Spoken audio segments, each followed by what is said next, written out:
মেয়েদের লাইফটা মা হবার আগে একরকম, মা হবার পরে আর এক রকম হয়ে যায়। তখন চলে আসে অনেক দায়িত্ব। তো বন্ধুরা, সেই দায়িত্ব থেকে আজ আমি নিজের জন্য একটু সময় বার করে আজ যাচ্ছি মর্নিং ওয়াকে। তবে প্রেগনেন্ট হওয়ার আগে পর্যন্ত আমি কিন্তু ডেলি মর্নিং ওয়াকে যেতাম। যেদিন থেকে প্রেগনেন্ট হয়েছে সেদিন থেকে আমার সব কিছুই বন্ধ হয়ে গেছে। তো আবার একটু একটু করে ভাবছি শুরু করব। তো বেশ কয়েকদিন ধরেই যাচ্ছিলাম আমি আর বোন যেহেতু নেই, বাড়ি চলে গেছে। তো এখন সাথ পেলাম পূজাকে। তো পূজাকে সাথে নিয়ে বেরিয়ে পড়লাম মর্নিং ওয়াক করতে। আর আমরা এখন আমাদের ক্যাম্পে থেকে যাচ্ছি বরবাবুদের ক্যাম্পে। আর তাছাড়া ভিডিও শুরুতে তোমরা তো ঘড়ির টাইমটা দেখলেই। তো বরবাবুর ডিউটির টাইম 6টা, সেই 6টার মধ্যে কিন্তু আমাকে আবার আমার রুমে ফিরে যেতে হবে। আর বন্ধুরা, আমরা কিন্তু ক্যাম্পের ভিতরে অনেকটা রাস্তায় চলে এসেছি। আর ভোরের পরিবেশটা দেখো কতটা সুন্দর। আর ভোরের বাতাস কিন্তু খুবই ভালো আমাদের শরীরের পক্ষে। আর এই যে মন্দির দেখছো, মন্দিরে কিন্তু এখন পূজা হচ্ছিল। আর চলে এসেছি ক্যাম্পের একদম লাস্ট রাস্তায়। তো এই যে দেওয়ালগুলো দেখছো, এগুলো কিন্তু ফায়ার প্র্যাকটিস করানো হয়। আর ইউটিউবে শিপ্রাস এ টু জেড চ্যানেলে শিপ্রা দিদিভাইয়ের ব্লগ আমি দেখেছি। শিপ্রা দিদিভাই ডেলি সকালবেলায় মানে এক্সারসাইজ করে। তো দেখে আমারও ইচ্ছা হয় যে না, আমাকেও এক্সারসাইজ করতে হবে, কেননা সিজেকশনের জন্য আমার পেটের অবস্থা বহুত খারাপ হয়ে যাচ্ছে। এখন থেকে যদি মেনটেন না করি পরবর্তী খারাপ হবে। তো সেই জন্যই বেরিয়ে পড়লাম মর্নিং ওয়াকে। তবে অনেক দিন থেকে ইচ্ছা ছিল যে না, মর্নিং ওয়াকে যাবো, আবার শুরু করব, কিন্তু সময়ের অভাব আর ক্লান্ত, মানে সারাদিন কাজের পর মানে ইউটিউবের টাইম দিতে হতো না, মানে আমি পেরে উঠতাম না। তো এখন থেকে ভাবছি না গেলে আর না, আমাকে যেতেই হবে। তো সেই কারণে চলে এসেছি। আর বন্ধুরা, আমাদের এই ক্যাম্পে কিন্তু প্রচুর ফুল গাছ আছে। তো এখান থেকে আমি নীলকণ্ঠ ফুল আর বেলপাতা নিয়ে নিলাম পুজোর জন্যে। আর এটা হচ্ছে আমাদের ক্যাম্পের স্কুল, কেবি স্কুল কেন্দ্র বিদ্যালয়। তো এখানে ইংলিশ আর হিন্দি পড়ানো হয়। আর অপোজিটে আর একটি স্কুলও হচ্ছে, ওটা তৈরি হচ্ছে নতুন। আর আমরা ক্যাম্পের ফার্স্ট গেট দিয়ে ঢুকেছি। আর এটা লাস্ট গেট, মানে 3 নম্বর গেট। এই গেট দিয়ে আমরা এখন বেরিয়ে যাব সোজা। আর বন্ধুরা, এখন কিন্তু ঘড়ির কাঁটায় 5:30টার মতো বাজে। তো দেখে মনে হচ্ছে মানে কতটা বেলা হয়ে গেছে। মানে এত পরিমাণে রোদ্রের তাপ আর গরম দেবে সে বোঝাই যাচ্ছে। আর ওই যে দেখো সূর্যি মামার উদয় হচ্ছে।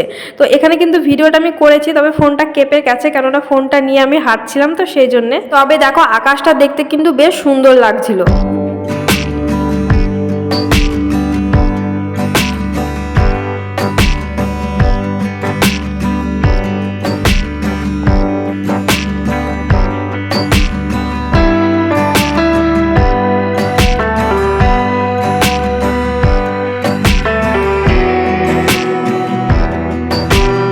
আমরা কিন্তু আমাদের কোয়ার্টারে পৌঁছেও গেছি। আর বাবু তো বলেছিল 6টার মধ্যে আমাকে পৌঁছাতে হবে। আমরা কিন্তু টাইমের মধ্যে পৌঁছে গেছি। এসে দেখি দেখো বড়বাবু রেডি হয়ে গেছে, ও এখন ডিউটিতে বেরিয়ে যাবে।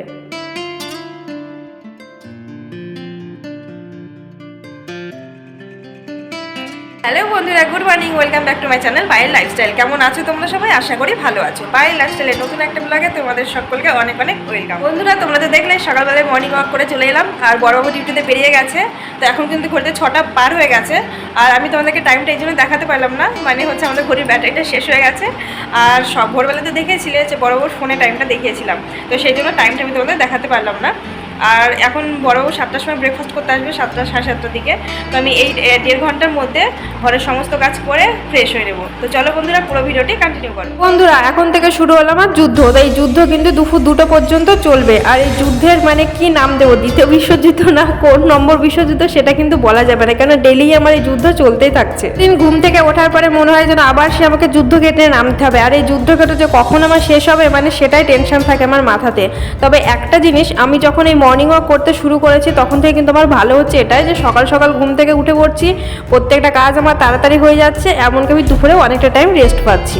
তোমরা তো দেখলে আমি কিন্তু আবার অগোছালো বিছানাটাকে গুছিয়ে চলে আসলাম এবার রান্নাঘর। তো রান্নাঘরটা দেখো আমি পুরো পরিষ্কার করে রেখেছি। আর রাত্রিতে কিন্তু আমি বাসনও ধুয়ে রাখি। এখন শুধু সেই বাসনগুলোকে একটু গুছিয়ে নেবো, আর রান্নাঘরটা আরেকবার মুছে নেবো। আর বন্ধুরা, এই যে ঘড়িটার অবস্থা দেখো, আমার সোনা করেছে এটা কালকে রাত্রিতে। আর এই ঘড়িগুলো কিন্তু 1 বছর হতে চলবে সামনে দুর্গাপুজো আসলে। তবে ঘড়িগুলো টিকে আছে, কেননা আমি তুলে রেখেছিলাম এই জন্য। এই যে কয়েকটা দিন হচ্ছে বার করে দিয়েছি, এরই মধ্যে ঘড়ির এই অবস্থা। দেখি ঘড়িটা রেখে দিলাম, ওর পাপা এসে ঠিক করে দেবে। তো চলে এলাম রান্নাঘরে। দেখো রান্নাঘরটা এখন গুছিয়ে নিচ্ছি। আমার কিন্তু ঘর যদি অগোছালো হয়ে থাকে একদম ভালো লাগে না। আর বিশেষ করে রান্নাঘরে দেখো আমরা সকল সময় বেশিরভাগ টাইমটাই কাটাই। তো রান্নাঘর যদি এদিক ওদিক হয়ে থাকে না, আমার একদম ভালো লাগে না। আর বড়বাবু যদি রান্না করে সেদিন কোটো কাটা সব মানে এলোমেলো করে দেয়, তো পরবর্তী আবার আমাকে গুছিয়ে নেয়। ও আমার হেল্প করে ঠিকই, কিন্তু আবার কোটো কাটাগুলো এদিক ওদিক করে কাজ বাড়িয়ে দেয়। তোরা রান্নাঘরের কাজ কমপ্লিট করে চলে এলাম ব্যালকনিতে, আর দেখলে আমার সোনারা ঘুমোচ্ছে। আর এই জামা কাপড়গুলো দেখছে, এগুলো কিন্তু কালকের জামা কাপড়গুলো গুছিয়ে নিয়ে চলে এলাম এই বেলকনিতে। তো দেখো এই বেলকনি দেখো রোদ্র চলে এসছে, আর সূর্যি মামার রোদ্র দেখে বুঝতে পারছো কত পরিমাণে গরম দেবে আজকে। আর সকাল থেকে কিন্তু সত্যি প্রচন্ড গরম। এখানে দেখছি দুটো গরু ঘাস খাচ্ছিল, তো এদের ভিডিও একটু করে নিলাম। এবারে কিন্তু আমি বেসিনের এই জায়গাটা পরিষ্কার করে নেব। আর আয়নার সামনে এই যে সাজের জিনিসগুলো রাখা থাকে, এগুলো কিন্তু আমি 2-1 দিন পর পর ধুলো মুছে নিই। আর বেসিনটা কিন্তু আমি ডেলি পরিষ্কার করি। বেসিন কিন্তু ডেলি পরিষ্কার না করলে একদমই ভালো লাগে না।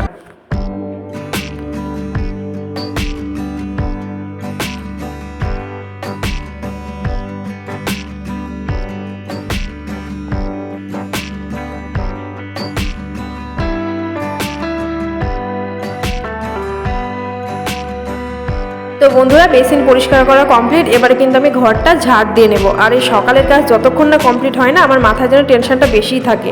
মানে মনে হয় যেন এই সোনারা উঠে পড়লো, ওরা উঠে গেলে না সকালের এই কাজগুলো করতে আমার প্রচণ্ড অসুবিধা হয়। আর বিশেষ করে তো ঘর মোছা, ঘর যতক্ষণ না মানে মুছতে না পারি ওরা ওঠার আগে পর্যন্ত টেনশনটা বেশিই থাকে, স্লিপ হয়ে যাবে, পড়ে যাবে, সেটাই মনে হয়। তো বন্ধুরা তোমরা ভিডিওটি যারা এখন দেখছো আমার চ্যানেলটিকে সাবস্ক্রাইব করোনি, অবশ্যই সাবস্ক্রাইব করে দিয়ে ছোট্ট করে একটা কমেন্ট করো। সেই কমেন্ট ধরে আমি চলে যাব তোমাদের পরিবারে, তবে অবশ্যই নিয়ম মেনে। আর যেসব দিদিভাই বা দাদাভাইরা অলরেডি এই কাজটি করে দিয়েছো তাদেরকে অসংখ্য ধন্যবাদ। বন্ধুরা আমি এবার সোনাদের জুতোগুলো গুছিয়ে রাখবো। আর আমি এই জুতোগুলো ডেলি গুছিয়ে রাখবো। আর সোনারা ঘুম থেকে উঠে যখনই একটু বাইরে বেরোনোর সুযোগ পাবে, এসে প্রত্যেকটা জুতো সব ফেলে দেবে, আবার আমাকে দুবারা গুছাতে হয়। আর সোনুদের এই গাড়িটা দেখছো, এই গাড়িটা কিন্তু এখন বাইরে থাকে। ঘরে রাখলে ওই যে দুজন মিলে মারপিট করে, আর বাইরে রাখা হয় রাস্তাতে বেরোলে গাড়িটা কিন্তু ওরা চড়ে। এখন আস্তে আস্তে তো ওরা বড় হচ্ছে, গাড়ি তো আর পরে চড়বে না, তাই এখনই বার করা হয়েছে। তবে আগে কিন্তু চড়তো না জানো তো, এখন আবার বেশ চড়ে দেখি গাড়িটায়। বন্ধুরা আমার কিন্তু বাইরের সমস্ত কাজ কমপ্লিট হয়ে গেছে, ঘরও ঝাড় দেওয়া হয়ে গেছে। এবারে ফুল গাছে জল দিয়ে নেব।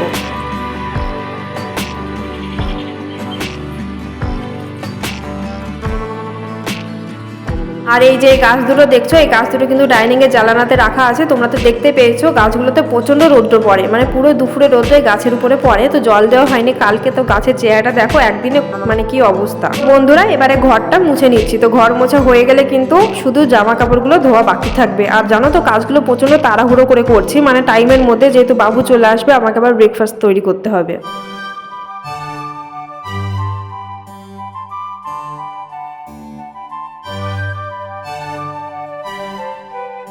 তো বন্ধুরা এই হচ্ছে জামা কাপড়গুলো এবার আমি ধুয়ে নেবো। আর জামা কাপড় ধোয়ার ভিডিও কিন্তু আমি করিনি, নাহলে আমার ব্লগটা কিন্তু এমনিতেই বড় হচ্ছে, আরো বড় হয়ে যাবে। তো একবারে চলে এলাম জামা কাপড় ধুয়ে।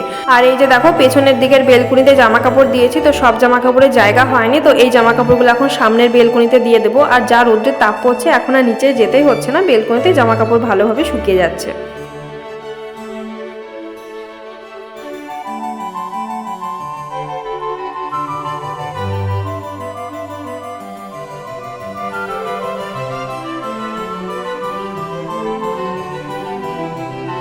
বন্ধুরা ফাইনালি সকালের সমস্ত কাজ কমপ্লিট করে এবারে চলে এলাম স্কিন কেয়ার করতে। নিজের জন্য তো একটু সময় দিতেই হবে, সারাদিনের মধ্যে যতই কাজ করি না কেন। তো এখন একটু সানস্ক্রিন লাগিয়ে নিচ্ছি, এবারে চলে যাব রান্নাঘরে।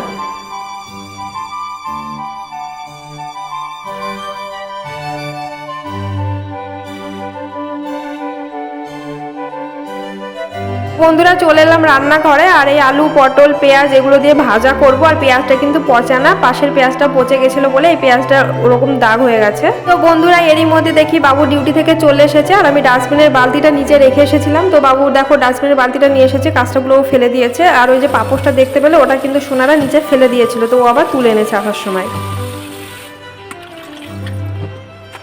সকাল থেকে অনেক কাজ করেছি, কিছুই খাইনি। তো এখন 1 গ্লাস জল খেয়ে রান্না বান্না শুরু করে দেবো। তো এই যে দেখতে পাচ্ছ আলু পটলটা ভাজতে শুরু করে দিয়েছি। আমি কিন্তু মানে ফোনের ভিডিওটা ধরেই মানে রান্নাটা বসিয়েছি, তবে দেখি যে না ভিডিওটা অন করা হয়নি। তো অনেকটাই ভাজা হয়ে গেছে, তারপরে দেখালাম। আর ব্রেকফাস্টে পরোটা তৈরি করব। তো বাবু আর আমি দুজনেই কিন্তু আটার পরোটা খেতে বেশ ভালোবাসি, তো আটার পরোটা তৈরি করছি। আর তোমরা অনেকেই ভাবছো যে সকালবেলা মর্নিং ওয়াক করে এসে আবার পরোটা খাচ্ছি।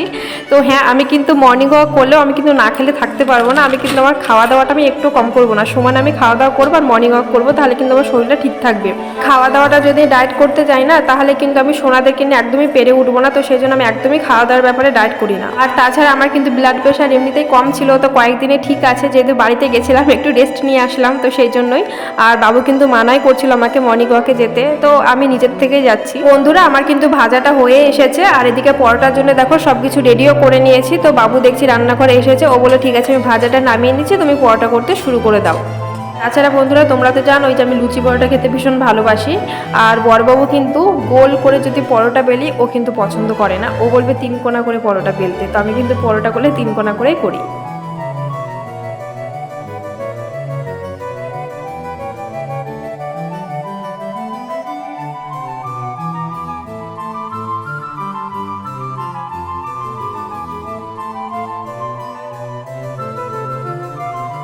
আমাদের পরোটা ভাজা কমপ্লিট হয়ে গেছে, এবার সোনাদের পরোটা। তো ওরা কিন্তু ঘুমোচ্ছে, আর ওরা কিন্তু খায় না, তো মানে এ হয়তো একটু মুখে দেবে, বাদ বাকি ছিঁড়ে ফেলে দেবে, খেলবে, এটাই করে।